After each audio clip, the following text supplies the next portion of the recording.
ada Fiona dan juga Muaz di Borak Kopitiam, tapi juga ditemani dengan host-host yang baru.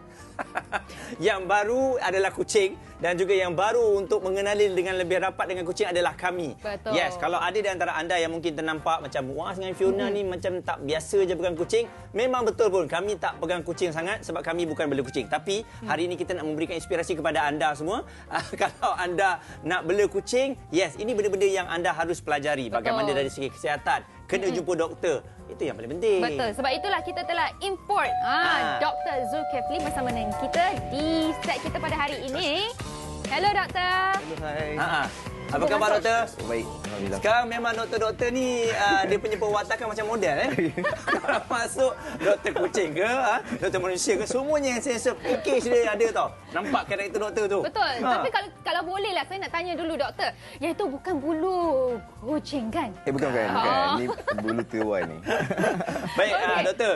Jadi kalau kita lihatlah sekarang ni kita nak bela kucing. Jadi bila nak bela kucing ni sama ada orang bagi satu atau satu lagi kita belilah. Jadi macam mana sebenarnya kita nak buat pemeriksaan terhadap kucing kita? Macam mana kita nak tahu kucing kita ni sihat ke tak sihat ke kan? Okey. So ada dua cara, orang beri ataupun kita nak beli sendiri kan. Selalunya kalau orang bagi tu memang agak susah lah orang bagi dan kita akan terima kucing tu sihat tak sihat memang kita kena periksa sendiri. Selalunya kalau kita nak buat pemeriksaan tu kita kena cek cara luaran, apa yang kita boleh buat kat rumah, kita cek ada keluaran, lihat bulu kucing tu halus ke, licin ke ataupun kasar, keadaan mata dia sebagainya, ada keluar air dan mungkin kita boleh buka mulut dia tengok dalam mulut dia ada ulcer sebagainya, itu yang boleh kita buat di rumah sebagainya. Okey. Kalau kita tengok dekat dalam ni ada kucing kan? Boleh tak kita keluarkan untuk tengok kucing ni? Okey, saya bawa yang anak kucing. Okey. Okey, kitten. Ni kitten dia, anak dia. Bersama dengan ibunya dia di dalam. Okey, macam kalau kitten ni selalunya banyak kes anak kita akan jumpa anak kucing. So, dan orang akan jumpa anak kucing di luar dan tak tahu anak kucing ni sihat ke tak sihat. Selalunya kita akan cek luaran dia. Macam ni bulu dia cantik. So cantik, tak basah, so kucing ni dalam keadaan yang sihat. So, dan kita tengok mata dia, anak kucing ni yang paling penting mata dia. Mata dia tak ada berair. Kalau dia tengok mata tu normal ke? Kalau tengok mata tu maksudnya dah ada peringkat awalan nak kena jangkitan. Macam tu. So selalunya kita tengok mata dia dan kalau di rumah apa yang kita boleh buat, nampak mata dia baik dan kita kena gunakan kapas yang lembut. Kapas macam yang bulat macam ni pun boleh juga. Dan kita perlu basahkan dengan air mineral je. Mata mineral dan kita lap perlahan-lahan. Air pipe tak boleh? Air mineral tak boleh je? sebab klorin dia kuat. Apabila air mineral yang suam sikit dan kita akan lap perlahan-lahan. Daripada tengah keluar. Alapkan beri kering je. Doktor, saya juga ada dengar orang akan pakai air contact lens. Saline water, saya panggil tu. Saline water tu boleh juga ke? masih boleh juga. Tapi tak semua orang ada saline water tu. Tapi nak senang kat rumah, mineral water pun boleh juga. Mineral water lah. Tapi bukannya air pipe lah. Tapi adakah semua baka kucing kita kena cek mata dia dengan hidung dia ataupun sesetengah baka kucing sahaja? Pemeriksaan yang saya senarai tadi merupakan pemeriksaan yang general, yang biasa, checking yang biasa kita buat. Selalunya kita ambil daripada pemeriksaan selalu kita buat ialah daripada kepala sampai ke ekor. Selalunya yang kepala yang saya tengok ialah mata, hidung, telinga dia ni kita tengok juga dan sometimes kita kena buka mulut dia, budak ni. Kita buka mulut dia tengok buka mulut sama ada ulcer ke tak ada ulcer. Itu penting juga. Dan seterusnya kita terus ke belakang lah. Pegang badan dia, pegang perut dia sama ada dia boleh buang najis atau tidak. Memang macam baby lah kan dari segi penjagaan apa semua kan. Tapi kalau katakanlah touch wood lah, anak kucing ataupun kucing dewasa yang kita ada dekat rumah sakit, kita nak bagi makan ubat. Betul. Macam mana cara-caranya? Adakah sama macam kita bagi manusia bagi anak makan ubat ke macam mana? Okey, kalau kita dah anak baby agak mudah lah juga mungkin kita nak pujuk sebagainya. Betul. Tapi lah kucing ni dia tak berapa nak faham bahasa kita. Macam ni anak kucing. Kita nak bagi dia, pada saya anak kucing lebih sukar nak bagilah sebab dia berhati-hati. Selalunya ubat-ubat yang kita nak bagi bentuk yang cecair. So kalau kita nak bagi pun kita boleh demokan kita akan demokan cara kita nak bagi. Ini contoh vitamin saya nak bagi. Ini kita nak bagi vitamin. Vitamin ni memang wajib diberikan pada anak kucing? Selalunya untuk anak kucing yang berumur 2 minggu ke atas dan kita kena bagi vitamin. Tapi selalunya untuk peringkat awalan lebih kepada ubat cacing, ubat kutu, mungkin kita kena bagi pada anak kucing itu juga. Beza ya, kalau kucing kampung dulu saya tengok orang biar je. Dia besar, sihat je, duk makan semua nasi dia makan, ikan dia makan. Tapi itu memang azali dia macam tu, doktor. Kucing kalau kat kampung dia akan makan apa saja, tapi kita memang tak galakkan bagi nisbah nasi terlalu banyak. Kalau kita bagi nasi terlalu banyak, bulu kucing tu akan jadi kasar. Sebab kucing asal dia carnivore yang makan daging dan juga macam benda-benda yang ikan gitu kan.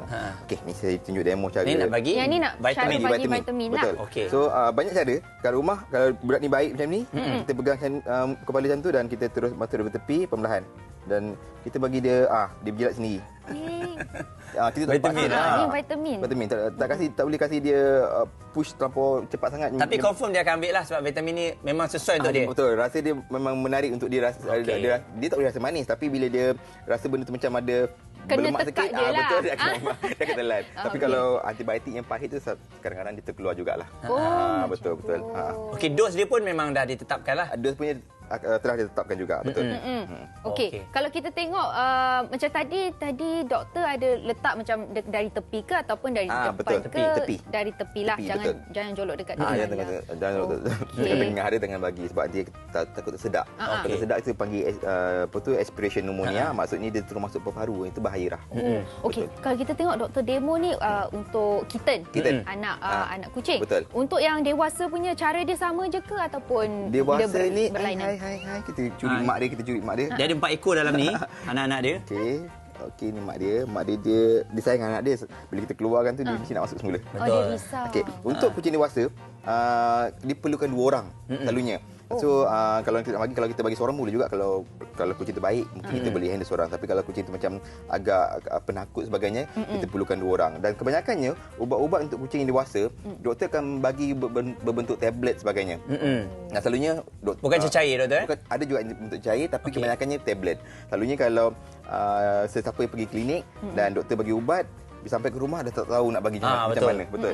Kita tengok kucing kita cranky, lompat sana lompat sini, kita give up. Betul. Kan? So apa yang saya boleh nasihatkan kat luar dekat pet shop ataupun di klinik, selalunya di klinik, sayang. Dia ada jual pillar macam ni, mungkin lebih mudah nak bagi. Ni panggil apa doktor? Pillar. Okey. Tu pillar. Selalunya kalau kucing, kalau seorang macam ni cara kita handle yang baik. Pegang macam ni dan kita buka mulut dia dan kita masuk ubat. Dia tak gigit tangan kita doktor. Selalunya kalau kita pegang macam ni tak gigit lah. Kalau Maafkan saya lah untuk pencinta kucing yang baru-baru ni semua dia risau takut gigit. Kena gigit lah apa semua kan. Betul. Oh okey. So, kalau in case di rumah tu kucing tu macam terlampau struggle, dia takut dengan kita, kita ambil towel, kita balut lembut-lembut macam umpama ni towel, letak elok dan kita balut dan kasih dia takut. Kita balut macam tu. Balut. Sepenuhnya kita wrapping lah dan kasih dia keluarkan tangan dia. Selalu yang kita risau dia cakar kita lah. Doktor pernah kena cakar tak? Semua doktor wajib kena cakar tu.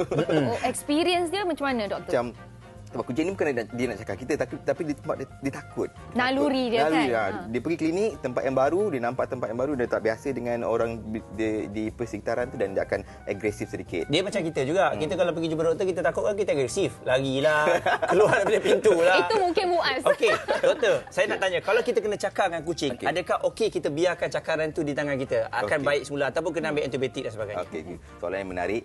Selalunya kalau saya tahu kebanyakan orang biasa kalau kena cakar nampak darah sikit, ambil iodine dan biar macam tu.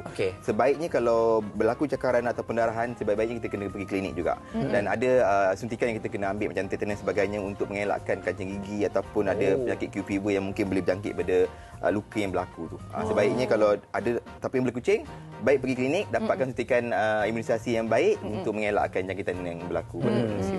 Okey, seterusnya kan sebab kita nak jaga kucing, kita kena tahu juga dia punya diet macam mana. Sebab ada setengah orang suka bagi makan makanan yang kering. Ada yang suka bagi wet food sahaja.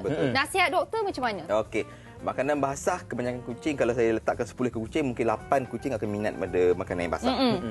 Tapi untuk peringkat yang panjang, kucing lebih baik dibagi makanan yang kering sebab makanan kering tu untuk mengelakkan gigi dia ada pertumbuhan tatar sebagainya atau kotor gigi. Bila makanan tu basah terlalu banyak dan kerosakan gigi akan berlaku. Yang kedua pula, makanan basah tidak disediakan dalam formulasi yang lengkap nutrisi. Kebanyakannya makanan kering disiapkan dengan nutrisi yang lengkap. Peringkat dewasa, yang kucing tua sebagainya, itu lebih lengkap nutrisi yang sepatutnya kucing tu dapat. Itulah kalau dulu-dulu kita goncangkan je kotak tu, kucing akan lari. Tapi kucing sekarang dia demand sikit, kita goncang dia pun tak tahu kita kena bagi kat dia. Sayang kucing kan, kena ikutlah.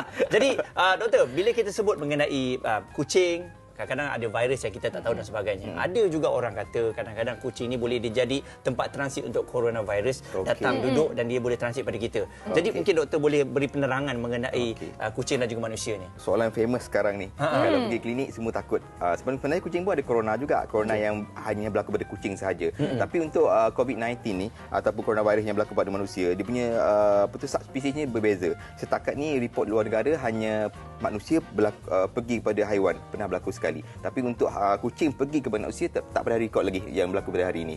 So boleh saya katakan untuk kes kucing nak transfer pada manusia, setakat ni tak ada kes dan juga tak ada report yang pernah berlaku. So jangan risau benda tu dan jangan buang kucing kita kat luar. Yes, jangan buang kucing macam tu. Ada organisasi yang boleh letak kucing lah kalau kita dah tak mampu nak jaga dan sebagainya. Baiklah, kita nak ucapkan terima kasih kepada doktor yang sudah datang kat sini.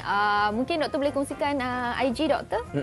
Okey, IG saya ataupun Facebook semua Dr. Miao. Klinik Dr. Miao. Selalunya kalau type klinik Dr. Miao akan keluar saya punya IG dan boleh pergi mana-mana cawangan klinik kami yang berkaitan untuk buat pemeriksaan ataupun klinik mana yang veteriner yang berkaitan yang lain pun boleh pergi juga untuk bawa kucing-kucing kita semua untuk kita buat pemeriksaan yang wajib. Okey, doktor ada 4 ekor anak kucing ni yang akan dijual nanti ya.